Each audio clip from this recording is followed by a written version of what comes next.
Big TV భక్తి సమాచారం WhatsApp ఛానల్లో జాయిన్ అవ్వండి. అన్ని విశేషాలు ఎప్పటికప్పుడు తెలుసుకోండి. అదే మనకి ఇష్టమైందనుకోండి, తండ్రి చేయకపోయినా తల్లి చేయకపోయినా ఇంటా వంట లేకపోయినా చేసేస్తాం పట్టుకెళ్ళి. అప్పుడు అది పాత వాసన పాతకంపు అయిపోతుంది. మనకి ఇష్టమైంది అయితే పర్వాలా. దీని నుంచే మనం బయటపడాలి అంటే అలవాటు చేసుకోవాలి. స్నానం చేసేటప్పుడు, అన్నం తినేటప్పుడు, రాత్రి పడుకునేటప్పుడు, కాస్త నిద్ర పట్టే వరకు, అప్పుడు కూడా భార్య భర్త లేకపోతే పిల్లలు కూర్చొని ఏదో సినిమాలు చూసి మాట్లాడుకోవాలి. అవసరమా? నిద్రపోతున్నాం కదా, కనీసం మంచి కళలు రావాలని అనుకుంటాం కదా. ఏ మాటలు మాట్లాడుకుంటే ఆ రకమైనవి వస్తాయి కదా, ఆ మాత్రం తెలుసు కదా. సైన్స్ కూడా అంగీకరించిన విషయమే కదండి. కళలు ఎక్కడి నుంచి వస్తాయి? మన నాడుల్లో 72,000 నాడుల్లో పేరుకుపోయిన జ్ఞాపకాలన్నీ కళల రూపంలో వస్తాయి. ఎందుకు వస్తాయి? బతికు మామూలుగా జాగ్రత్త అవస్థలో ఉన్నప్పుడు మన మనస్సు కళ్ళల్లో ఉంటుంది. అందుకే ఈ కళ్ళతోనే చూస్తూ ఉంటాం. మనకు మీరందరూ ఎవరైనా ఏ మనిషి అయినా మనకు ఎలా కనపడతారంటే మనం ఎలా భావిస్తే అలా కనపడతాడు. యద్భావం తద్భవతి. మన మేనమావ కొడుకు 10 రోజుల క్రితం మనకు కనపడ్డాడు. ఎరా అబ్బాయి బాగున్నావా అన్నా బాగానే ఉన్నా. ఈ 10 రోజుల్లో వాడికి మనకి ఏదో గొడవ జరిగింది అనుకోండి. 11వ రోజున మన మేనమావ కొడుకు శనిమొండ కొడుకు చూడు ఎలా ఉన్నాడు అన్నట్టు కనపడతాడు. ఏమైంది? వాడు నీ మేనమావ కొడుకే, నీకు అనుమానం వెళ్ళా. 10 రోజుల క్రితం వాడు మంచివాడా, ఇప్పుడు శనిగాడిది కొడుకు అయ్యాడు. ఎందుకు అయ్యాడు? మన గొడవ అయింది. అంటే మనిషి మనకు ఎలా కనపడతాడు అంటే మన మనస్సు ఎలా ఉంటే అలా కనపడతాడు. సంపాదించిన ఆస్తి పందరాళ్లే మనం ఉండగానే మనకి ఇచ్చేసేస్తే మన వయసులో ఉండగా తండ్రి మా నాన్నగారు అలా అట్టి పెట్టుకోరండి, అన్నీ మాకు బాధ్యతలు నేర్పారు. ఇవ్వలేదనుకో పెట్టు కూర్చున్నాడు, ఇక్కడ తాళాలు ఎప్పుడు పోతాడో తెలియదు అన్నాడు. ఎవరి దగ్గర అంటాడు, ఫ్రెండ్ దగ్గర అంటాడు. ఇప్పుడైతే వాట్సాప్లో పెట్టేస్తాడు. అంటే ఇప్పుడు తండ్రి అగౌరవం ఎందుకు వచ్చిందంటే తండ్రి మీద మనోభావాన్ని బట్టి. నువ్వు మార్చుకోవాల్సింది నీ మనోభావాన్న తండ్రినా? ఆయన మార్చేస్తావా నువ్వు మార్చుకోవడం మానేసి? అంటే మన మనస్సు కళ్ళల్లో ఉంటుంది. అందుకని మనకి చూపులు, మనుషులు ఎలా కనపడతారు, వస్తువులు ఎలా కనపడతాయి అంటే మన మనోభావాలను బట్టే కనపడతాయి. అదే కలగంటున్నాం అనుకోండి, ఆశ్చర్యకరంగా మన మనస్సు కంఠంలోకి వస్తుందండి. కాలకంఠి, కాంతిమతి, క్షోభిణి, సూక్ష్మరూపిణి, ఈ 4 నామాలు వరుసగా ఉంటాయి లలితా సహస్రంలో. వాటి అర్థం మన కళ. కాలకంఠి, కాంతిమతి, క్షోభిణి, సూక్ష్మరూపిణి. కాలకంఠ్యై నమః, కాంతిమత్యై నమః, క్షోభిణ్యై నమః, సూక్ష్మరూపిణ్యై నమః. కాలం అంటే మనస్సు, టైము కాదు. టైం అనుకున్నా టైం ఎక్కడో లేదు, మన మనస్సును బట్టి ఉంది. నిర్ణయించుకున్నది సూర్యాస్తమయం, సూర్యోదయం అంటున్నాం. మన మనస్సులో నిర్ణయించే సూర్యోదయం లేదు, సూర్యాస్తమయం లేదు, అబద్ధం. సైన్స్ ప్రకారం అబద్ధం. సూర్యుడికి ఉదయం లేదు, అస్తమయం లేదు. పొద్దున్న సాయంత్రం ఇంచుమించు ఒకే సమయానికి ఎర్రటి కిరణాలు తూర్పు నుంచి ఓసారి, పడమటి నుంచి ఓసారి మనకు వస్తుంటే దీనికి ఉదయం అని, దానికి అస్తమయం అని మనమే పేర్లు పెట్టాం. అంతేకాని సూర్య గోళం దగ్గరికి వెళ్ళగలిగిన, కనీసం సూర్యుని గురించి ఆలోచించినా పరిశోధించినా తెలుస్తుంది. సూర్యుడి దగ్గరికి ఎర్ర కిరణాలు చేరవు. ఆయనకు అస్తమయం లేదు, ఆయనకు ఉదయం లేదు. అది కూడా ఎర్ర కిరణాలే మనకు ఎందుకు కనపడతాయి? ఆ 7 రంగులు ఉంటాయి సూర్యుల్లో, అన్నీ కలిపే తెలుగు. కానీ ఎరుపు ఒక్కటే మనకు బాగా కనపడి చేరగలుగుతుంది. మిగిలిన మధ్యలో ఆగిపోతే మన దృష్టి వరకు రాలా. ఎరుపు మన దృష్టి వరకు వచ్చింది. అందుకే డేంజర్ అని చెప్పడానికి, అర్ధరాత్రి లైట్లు వేయడానికి, రోడ్డు మీద గీతలు గీయడానికి ఎరుపు ఉపయోగిస్తారు. బాగా కనపడుతుంది. మీకు అంతవరకు అక్కల్లా. గేదెలు ఎడుతున్నప్పుడు చూడండి, ఎర్రచీర కట్టుకునే వాళ్ళని చూస్తుంది గేది, అంతే, అయిపోయింది ఇంకా. అందుకే బయటికి వెళ్ళి ముఖ్యంగా గేదెలు పశువులు తిరిగే చూడ ఎర్రచీర కట్టకూడదు, ఇంకేం కట్టుకున్నా మంచిది. ఎర్రబట్టలు వేసుకున్నామంటే అయిపోయినట్టే కొమ్ము దూసేస్తుంది. అది దానికి ఆ రంగు ప్రస్ఫుటంగా కనపడింది, అంతకంటే ఏం లేదు దానికి. ఆ రంగు ప్రస్ఫుటంగా కనపడింది, ఏదో అది భయపడింది, వచ్చేసింది. వెంటనే కాపలా కాసేవాడు గోవుల కాపలా చెబుతాడు, ఎర్రచీర ఎందుకు కట్టుకున్నావు అన్నమాట, బయటికి ఎందుకు వచ్చామంటాడు. అందుకని ఆ గేదెనంటే ఉపయోగం ఏం లేదండి అక్కడ, దాని లక్షణం అది. ఆ ఎరుపు రంగు ప్రస్ఫుటంగా, అందుకే డేంజర్ బాక్సుల మీద ఎరుపు రంగు, ముఖ్యమైన కూడా విఐపి అని పెద్ద ఎరుపు రంగు వచ్చారంటే విఐపీలో ఎక్కువ డేంజర్ అనమాట దేశానికి. ఆ డేంజర్ మార్కు బాగా కనపడడం కోసం ఎరుపు రంగు పెడతారు అక్కడ. సరిగ్గా సూర్యుడి దగ్గర నుంచి వచ్చే కిరణాల్లో కూడా భూమి మీద పడుతున్నాయి, అందరికీ తెలుసు. కానీ మన దగ్గరకు వచ్చేటువంటి కిరణాల్లో ఉదయ సాయంత్రాల్లో పరిభ్రమణం కారణంగా ఎరుపు రంగు కిరణమే ముందు కనపడుతుంది. అందుకని మనం ఉదయం సాయంత్రం కూడా ఎర్రగానే కనపడడం, ఒకే సమయంలో జరగడంతో దాన్ని అచలం అన్నాం. అచలం అంటే చెలించనిది. అంతేగాని అక్కడ పర్వతాలు ఏం లేవండి. ఎప్పుడూ చెలించకుండా స్థిరంగా ఒకే పరిణామం 12 గంటల వ్యవధిలో జరుగుతుంది. దానికి మనం ఉదయం అని అస్తమయం అని పేరు పెట్టాం. సూర్యునికి ఉదయం లేదు, అస్తమయం లేదు.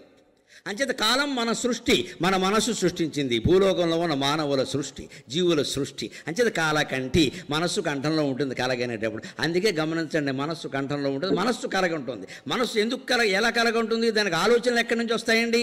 చూస్తున్నప్పుడైతే మనుషుల గురించి ఆలోచనలు వస్తాయి, పశువుల గురించి ఆలోచనలు వస్తాయి, పరిణామాల గురించి ఆలోచనలు వస్తాయి. పడుకున్నప్పుడు ఎలా ఆలోచనలు వస్తాయని మనం ఏం చేసాం?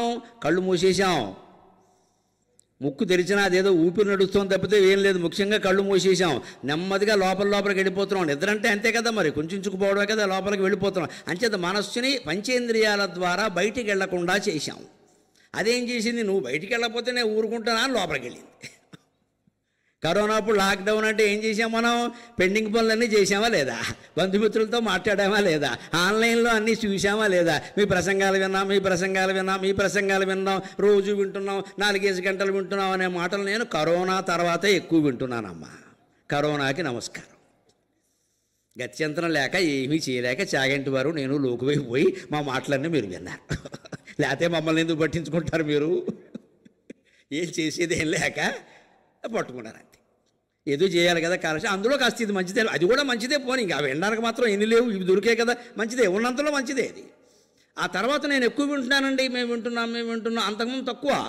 అప్పుడు నాకు అర్థమైంది, ఓహో కరోనా మనకు చాలా మేలు చేసింది రా అబ్బాయి, మాటలు జనంలోకి వెళ్ళేలా చేసింది. అంటే పరిస్థితులు, మనం బాగుపడడానికి అవసరమైన పరిస్థితులను కూడా మనం సృష్టించుకోవాలండి. సమాజంలో ఎలా మనం సృష్టించుకోవాలి అలాగా. ఆ వాతావరణం ఉండబట్టే కదా మీరు అందరూ విన్నారు కాబట్టే కదా ఆసక్తి కలిగింది. ఇప్పుడు మేము ఎక్కడికి వెళ్ళినా వెనకాల మొత్తం 1000 మంది జనం వస్తున్నారే వింటామని వినబట్టే కదా, లేకపోతే రారు కదా. ఇంతమంది వింటున్నారు అంటే మాకు కూడా ఆసక్తిగా ఉంటుందిగా, చెప్పాలని ఇంకా కొత్తవి తెలుసుకుంటాం, చెబుతాం, బాగుంటుంది కదా. అంచేది మనస్సును కూడా మనం బయటికి వెళ్ళే అవకాశం లేకుండా చేసినప్పుడు, కంటి ద్వారా, ముక్కు ద్వారా, చెవి ద్వారా, నోటి ద్వారా బయటికి వెళ్ళే అవకాశం లేకుండా చేసినప్పుడు అదేం చేస్తుంది? లోపలికి వెడుతుంది. లోపలికి వెళ్ళాలంటే కంఠ నుంచే కదా, పైన ఉన్నది కిందకు వచ్చింది. కంఠ నుంచి ఏం చేస్తుంది? అక్కడి నుంచి సరిగ్గా ఈ 72,000 నాడులు ఉంటాయి కదండి శరీరంలో. యోగ వాసిష్టంలో చెబుతారు, ఉత్పత్తి ప్రకరణంలో అద్భుతంగా చెబుతారు ఈ విషయాన్ని. 72,000 నాడులు మొత్తం శరీరం అంతా వ్యాపించుంటాయి. అంగుష్టం, పాదాంగుష్టం నుంచి శిఖ పర్యంతం వరకు 72,000 లెక్క. ఈ మొత్తం నాడులకి కేంద్రం ఏమిటంటే నాభి. ఇక్కడ ఆ 72,000 నాడులకి కేంద్రంగా 100 నాడులు చుట్టూ ఉంటాయి. శతం చైకానాడ్యక అంటారు ఉపనిషత్తులు. ఉపనిషత్తులన్నీ విజ్ఞాన శాస్త్రం, అదంతా ఎనాటమీ, అదంతా మనోవిజ్ఞానం, అవి మతం కాదు. వివేకానందుడు వాటి గురించే మొత్తుకున్నాడు. హిందూ మతం అంటే ఉపనిషత్తులు చదవండి. 100 నాడులు ఇక్కడ చుట్టుకుని ఉంటాయండి. ఫ్యాన్లో రివైండింగ్ వేరే చుట్టుకుని ఉన్నట్టే, చలేసినప్పుడు బాగా పాము చుట్టుకుని ఉన్నట్టే, సుడిగుండంలో నీళ్లు చుట్టుకుని గుండ్రంగా తిరిగినట్టే మన నాభి దగ్గర ఈ నరాలన్నీ 100 నరాలు, 100 నాడులు చుట్టుకుని ఉంటాయి. ఈ 100 నాడులకి కనెక్ట్ అయ్యి అనుబంధితములే 72,000 నాడులు ఉంటాయి. ఈ 100 నాడులకి ఒక నాడు సరిగ్గా ఇలా పైకి వెళ్ళి ఊర్ధ్వం గచ్చతి అని ఇక్కడ వరకు వచ్చింది. ఇక్కడ వరకు కూడా పెడుతుంది మనం వెళ్ళనిస్తే, కానీ ఇక్కడ మనస్సుకు తగులుకుంటుందండి. ఈ మనస్సు ఈ నాడి ద్వారా ఈ 100 నాడుల్ని, ఈ 100కి అనుబంధాలుగా ఉన్న 72,000 నాడుల్ని పట్టుకుని వాటిలోకి వెళ్ళి అక్కడక్కడ నిలవున్న జ్ఞాపకాలు, నువ్వు మొన్న చూసినవి, అటు మొన్న చూసినవి, 10 ఏళ్ల క్రితం చూసినవి, నువ్వు పగలు చూస్తే రాత్రి కళ్ళలోకి వచ్చేవన్నీ పైకి చెత్తంతా లాక్కొచ్చి నీకు మొత్తం కళ రూపంలో స్క్రీన్ ప్లే, దర్శకత్వం మొత్తం చూపిస్తాయి. అదే కళ. ఇది మనస్సు ఆడే నాటకం. ఇది దానికి నాటకంగానే గమనించి వదిలేయాలి ఆ విషయాన్ని. అప్పుడే అందుకే మీరు గమనించండి, కలగనేటప్పుడు ఈ శాస్త్రం ఎంత నిజమైందో అర్థమవుతుంది. కలగనేటప్పుడు మాట బయటికి రావడం కష్టం అండి. మీరు ఎన్నైనా చేస్తారు, కళ్ళలో కనిపించిన మనిషిని కొడతారు, ఏదో గుద్దేస్తారు, ఏదో చేస్తారు, కానీ మాట్లాడాలని ప్రయత్నిస్తే మెలకు వచ్చేస్తుంది. మాట ఎందుకు రాదు? కంఠం. మాట వచ్చేది అక్కడి నుంచి, మనస్సు అక్కడే అడ్డంగా ఉంది, తుమ్ములో రాయి అడ్డం పడినట్టు. మాట వచ్చే చోటే మనస్సు అడ్డంగా, మనస్సు పైకెడితే కానీ మాట పైకి రాదు. అందుకే అంటాడు, చాలండి లేవండి చస్తున్నాం, ఎక్కడక్కడ తిరిగి వస్తారు, అడ్డమైన కాళ్ళు కడుక్కోకుండా వస్తారు అని లేపారు ఇక్కడి నుంచి. అయిందా? రోజు జరిగే భాగవతమే కదమ్మా. అప్పుడు మనకి చివాట్లు పడ్డాయి, కాళ్ళు కడుక్కోకుండా వస్తారు, చెబితే చేదస్తాం అంటారు, మళ్ళీ చెప్తే వినరు ఇక్కడ అంది. ఎందుకంటే పలవరించాం, ఆడికి భయమైంది. ఎందుకు అంత యాతన అయిందండి? పలవరింతలు ఎందుకు వస్తున్నాయి? మాట ఎందుకు బయటికి రావడం అంత కష్టం అవుతుంది? మాట రాదు. మాట వచ్చే మార్గంలోనే మనస్సు కూర్చుంది అక్కడ అడ్డంగా. నువ్వులోంచి నీళ్లు పోవాలి, నువ్వు ఏదైనా రాయి పడింది అనుకోండి, నీళ్లు పోవు, గట్టిగా ఫోర్స్గా ఒక పెద్ద బకెట్ తీసుకుని కొట్టామనుకోండి పోతుంది, అంతే. అదే కాలకంఠి, కాంతిమతి. వెంటనే మనస్సు కంఠంలో ఉండి కాంతిమతి ఓ తెరేసింది. అక్కడ ఎల్ఈడి స్క్రీన్ పెట్టలేదు మీరు దూరంగా ఉన్న వాళ్ళ కోసం, అలాగే అమ్మవారు ఓ తెరేసింది, కాంతిమతి. ఫోకస్ లైటింగ్ ఉంటే కానీ తెర్రాదు కదా, కాంతిమతి. క్షోభిణి, అప్పుడు విక్షోభం చెందింది మనస్సు. అవన్నీ బయటికి లాగుతుంటే ఎక్కడో ఒకరిని కొట్టాలనిపించింది, ఇంకొకరెవరో మన పొగుడుతున్నారనిపించింది, ఇంకొక చోట బాధ కలిగింది, ఇంకొక చోట సంతోషం కలిగింది. ఈ కలగా పొలగం ఆలోచనలన్నీ కలిపి ఒక సినిమా తయారు చేసింది ఆవిడ. ఈ సినిమాకి పెట్టుబడి లేని సినిమా. ప్రేక్షకులు మాత్రం బ్రహ్మాండంగా ఉంటాడు, ఒకడే ఉంటాడు. ఎవడు నిర్మాత వాడే ప్రేక్షకుడు. కళ అనే సినిమాకి ఎవడు నిర్మాతో వాడే ప్రేక్షకుడు. సినిమా బ్రహ్మాండంగా రంజుగా ఉంటుంది. ఎన్ని కోట్లు పెట్టి సినిమాలైనా విఫలమైన సినిమాలు ఉంటాయి, కానీ మన కళ మనకి నచ్చంది ఏది ఉండదని అన్నీ బాగానే ఉంటాయి. మనమే ప్రేక్షకులు, ఇంకెవరు లేరు. For more videos like this, subscribe Big TV channel.